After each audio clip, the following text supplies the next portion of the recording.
من مایک آزاد میکنم برای علی چون این مسئله خیلی مهمه. این دومین بار اون دفعه هم روم بچهای چیزو فدایان روم اشرف دهقانی رو هک کرد وقتی داشتن صحبت میکرد. مرسی، من میبرم تو اون روم، یعنی بهت میگم چه جوری بود. اوکی دوستان، مایک در اختیار شما. ببخشید واقعا. با سلام دوباره. ببخشید نادر جان، شما لطف بکن یکی دیگر رو بذار اینجا ادمین باشه. شما برو توی اتاقی که اگه خواستید با هم میریم، البته خود شما انگلیسی هم خوب بلدید، آزاده هم اینجاست، برصورت ایشون میتونه اداره بکنه. شما لطف کن برو تو اتاق. این بحث‌های متفاوتی میاد. امروز با این اسم اومده بود، این رو باید حتما از چیز پلتا چیز بکنن، اخراجش بکنن. نادر نرو، نادر ولش کن، نه همچین چیزی هم نیستش. برصورت کسانی میان اینجا توهین میکنند و این خیالشون هم نیست. برصورت اگر اجازه بدید شما لطف کنید نادر جان برید توی اتاق و اونجا توضیح بدید، چون از هیچ کسی جواب نمیگیرن به غیر از ادمین اصلی. مرسی.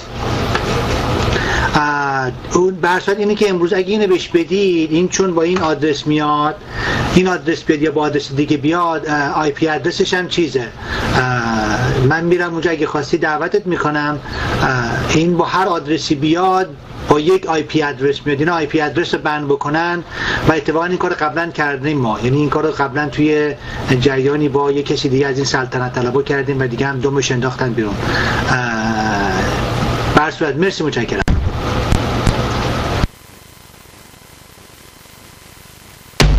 مرسی جمعه یادی اشتر رو من الان اولین بار بود من کردم. 2 تا آر داره ولی 3 تا نداره. روزا صفحه چند تا آر بوتی داره الان هم چند هست. من 2 تا آر الان بند کردم. میدونی یادی فیروز که چند تا از دوستان از رفقای عزیز خودم منم خواستن، از شاید از روی سادگی میدونم هرچی بود برای گفتن یادی فیروز دید تیکسای روم رو خوشبختانه مینا چوز کرد، کلن سیوش کرد. اونجا هست تمام تکسا. بعد رفیق کریم هم ضبط میکنم، من مثلا کریم هستش دار بمیانه، ولی برصورت همین که اد کردم دیده بودم ولی با کد روم رو گرفت دیگه. برخواد هم درست بود 987 بود، ولی الان دیگه نه اون نیستش، یه چیزی دیگه است.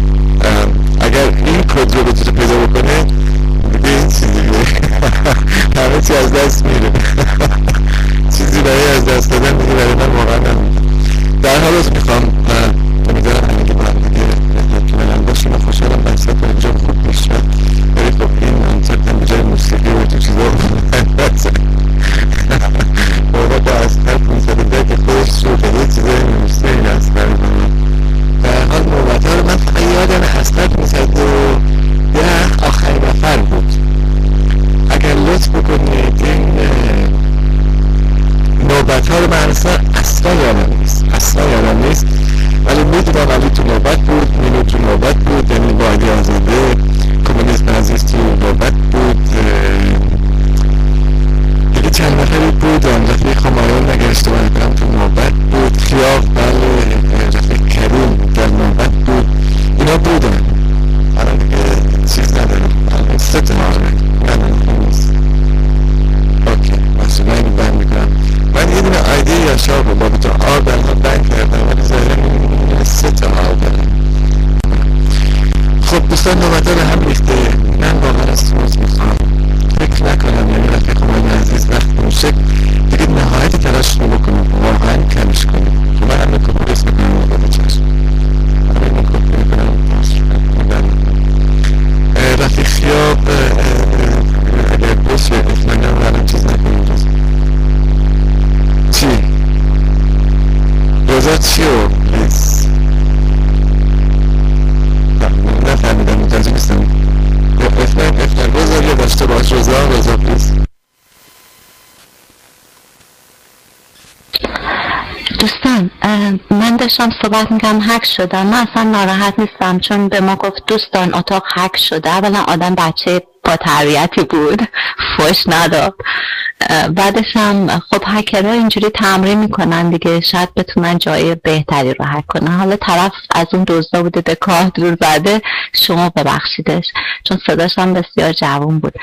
دوستان دیگه توی اتاقای دیگه میخوان سو بکنن، خب اون دیگه اختیار خودشونه، ولی من از نادر خواهش میکنم شما دست در این جریان نداشته باشیم. به هر حال منم به شخص خام حتما حرفم طوری بوده که اتاق هک شده اینا، یعنی شاید من هم در این وضعیت مقصر باشم. به هر حال یه قلبی برای هکرها داشته باشیم، چون هکرها خیلی بعضی جاها واقعا کمک میکنن، ولی اینجا هم شاید به کاهدون زده دیگه، حالا بهش یه تذکری بدیم بعدا میتونی سوش کنی. خیلی ممنون. بعد به قدرت زیاد چیز نکنی، سعی کنیم باش صحبت کنیم، دلیل نداره که اصلا رو بذاریم پشتش و کمپلت آیدیش حذف بشه از پرتاک. به نظر من کار درستی نیست. خیلی ممنون.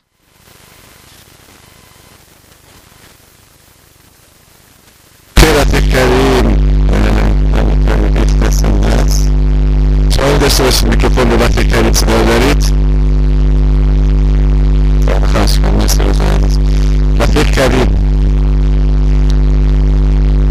میکروفون دارید شما.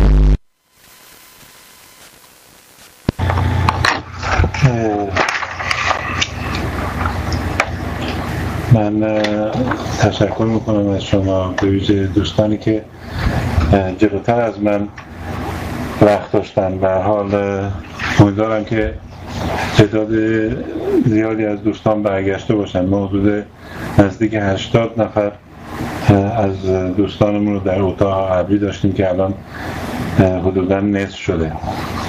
من برمیگردم به صحبت آخر روزا. فکر کنم که همه حرفای منو در رابطه با مسئله پروژه‌ای که اینها داشتن گفت. وقتی که دوستان به شما انتقاد میشه، نقد میشه که شما راست زدید، به نظر من این توهین نیست، برخورد سیاسیه. راست یا چپ یه برخورد سیاسیه که تعریف خودشو داره. من به هیچ وجه شما رو با نامهای دیگه معرفی نکردم. اگر با شما برخورد کردم در رابطه با نظرات و گردهمایی 4 بود، دلیل بر این نیست که من شما رو به نوعی به شما توهین کردم. من تو تمام صحبت‌ها نوشتم که امیدوارم این گردهمایی 5 برگزار بشه، ولی به چه صورت؟ به صورتی که طیف چپ بیشتر اونجا کارایی داشته باشه.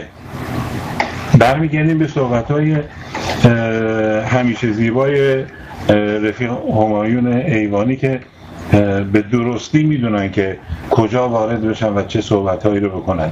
از اعتماد میگه رفیقمون، ولی اعتمادی که همیشه از بالا دیکته شده، اعتمادی که خیلی از رفقا رو در این 4 دوره‌ای که گذشت تارونده. از کدوم اعتماد صحبت میکنیم؟ من خیلی دوست داشتم که صحبت اول این جلسه اولمون فقط در رابطه با زندان و زندانی سیاسی باشه، ولی رفیقمون آزاده این رو باز کرد، این مسئله رو باز کرد، مسئله گردهمایی 4. دوستان وقتی که ما صحبت میکنیم در رابطه با حقوق بشر و عوامل حقوق بشر، ما میبینیم که روز اول چه کسایی میان روی سن.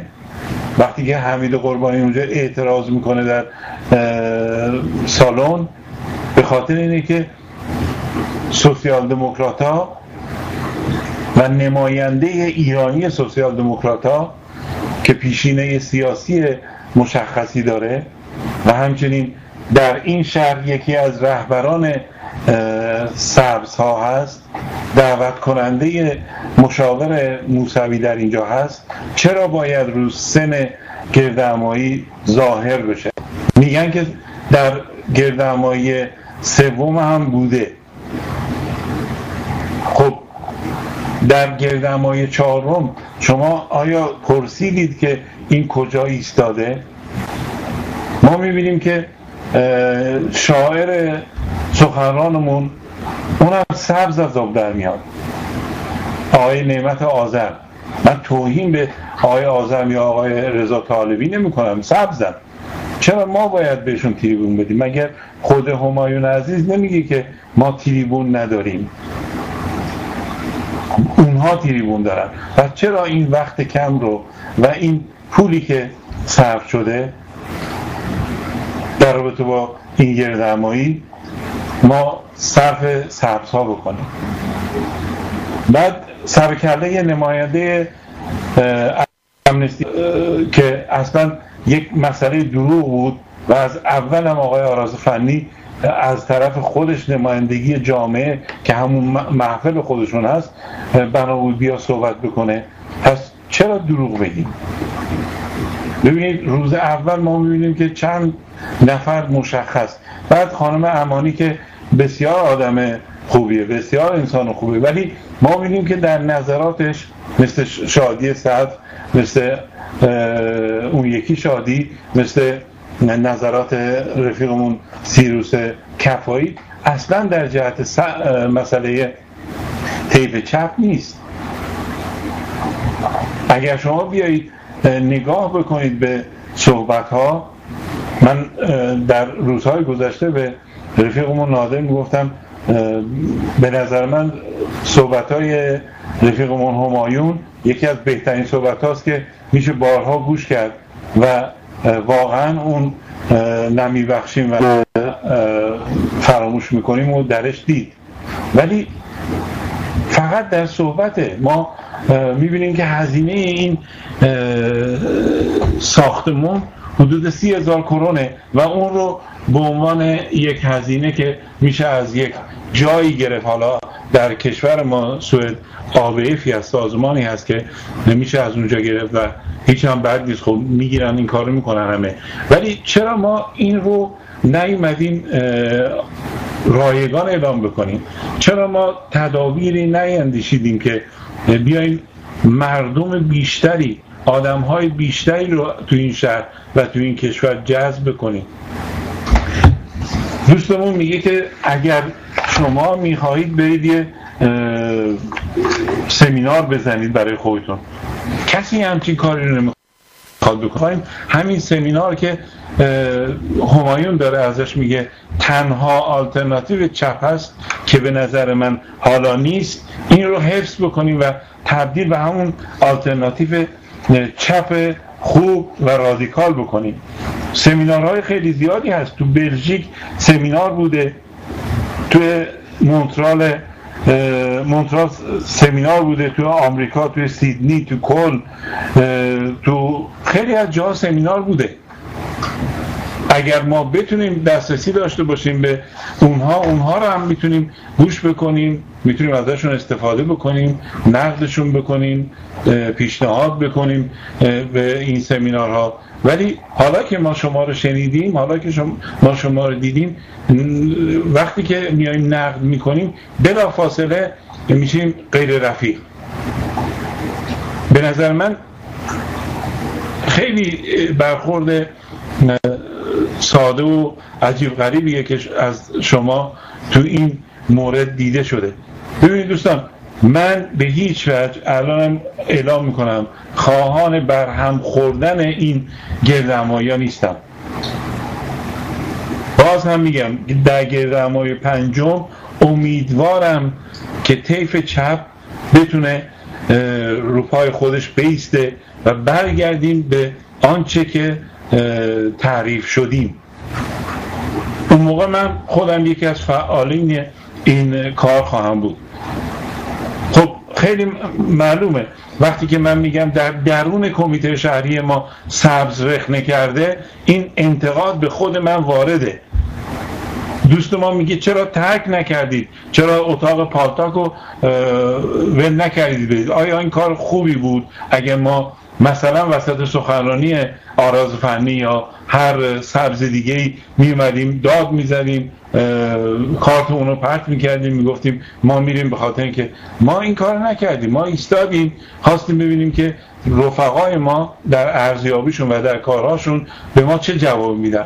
2 ماه و چند روزیه که از این جریان گذشته، هنوز ما ارزیابی ندیدیم.